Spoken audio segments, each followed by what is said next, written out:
ప్రియమైన దేవుని పిల్లలారా, ప్రభువైన యేసుక్రీస్తు నామంలో మీకు నా వందనములు. మన జీవితంలో ఎన్నో ఒడిదుడుకులు ఎదుర్కొంటాం. కొన్నిసార్లు మనకు బ్రతికే లేదు అని అనిపిస్తుంది. కానీ ఈ రోజు దేవుని వాగ్దానము మనకు ఒక గొప్ప ధైర్యాన్ని ఇస్తుంది. దేవుడు మన పక్షంగా ఉన్నాడు. ఎవరైనా మనకు ఎదురు నిలబడగలరా? మనకు వ్యతిరేకంగా వస్తే వారు దేవుడితో పోరాటం చేసినట్లే. ఈరోజు దేవుని వాగ్దానము రోమా 8:31. రోమా 8:31 వాక్యం ఇలా ఉంది: ఇట్లుండగా ఏమందుము, దేవుడు మన పక్షం ఉండగా మనకు విరోధి ఎవడు అని. ఈ వాక్యము గొప్ప హామీని ఇస్తుంది. దేవుడు మన వైపునున్నాడు. మన శత్రువులు ఎంత బలమైన వారైనా వారు దేవుడికి ఎదురు నిలబడలేరు. ఇది మనకు ఒక ఆత్మీయ బలాన్ని ఇస్తుంది. మనం ఎదుర్కొంటున్న సమస్యలు ఎంత పెద్దవైనా దేవుడు వాటన్నిటికంటే గొప్పవాడు.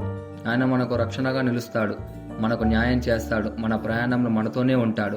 దీనికి ఒక గొప్ప ఉదాహరణ దావీదు గొల్యాతును ఎదుర్కొన్నప్పుడు మనుష్య దృష్టిలో దావీదు చిన్నవాడిగా, ఒక గొర్రెల కాపరిగా కనిపించవచ్చు. గొల్యాతు ఒక యోధుల్లా కనిపించవచ్చు. కానీ దావీదు తన బలాన్ని లేదా ఆయుధాలని నమ్ముకోలేదు. దేవుడి మీద సంపూర్ణ విశ్వాసాన్ని పెట్టాడు. ఈ సంఘటన మనకు తెలియజేస్తుంది, దేవుడు మన పక్షం ఉన్నప్పుడు మనం ఎంత చిన్నవారమైనా, మన శత్రువులు ఎంత పెద్దవాళ్ళైనా మనం ఓడించగలము అని. ఎందుకంటే దేవుడు మన పక్షాన ఉన్నాడు కాబట్టి. అందుకే అతడు గొల్యాతును ఓడించగలిగాడు.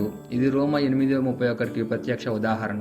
దీన్ని మన జీవితానికి ఎలా తీసుకోవాలంటే, మొదటిగా మనం భయపడకూడదు.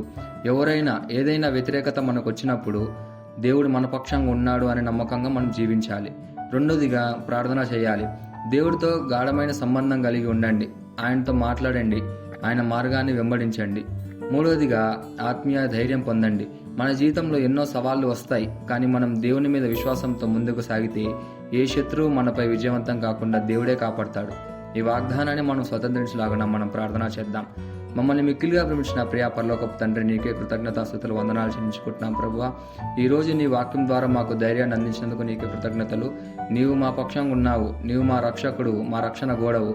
ఎవరైనా మాకు ఎదురు వచ్చినా నీ చేతులు మమ్మల్ని కాపాడతాయనే నమ్మకంతో మేము జీవించాలనుకుంటున్నాం. దావీదు వంటి విశ్వాసం మాకు కలుగజేయుము. ప్రతి సమస్యను నీ నామంలో ఎదుర్కొనే ధైర్యాన్ని మాకు ఇవ్వము. మేము భయపడకుండా నీతో నడిచే జీవితం గడిపేలా మమ్మల్ని మార్చుము. ప్రభువైన యేసుక్రీస్తు నామములో అడుగుచున్నాము తండ్రి, ఆమేన్.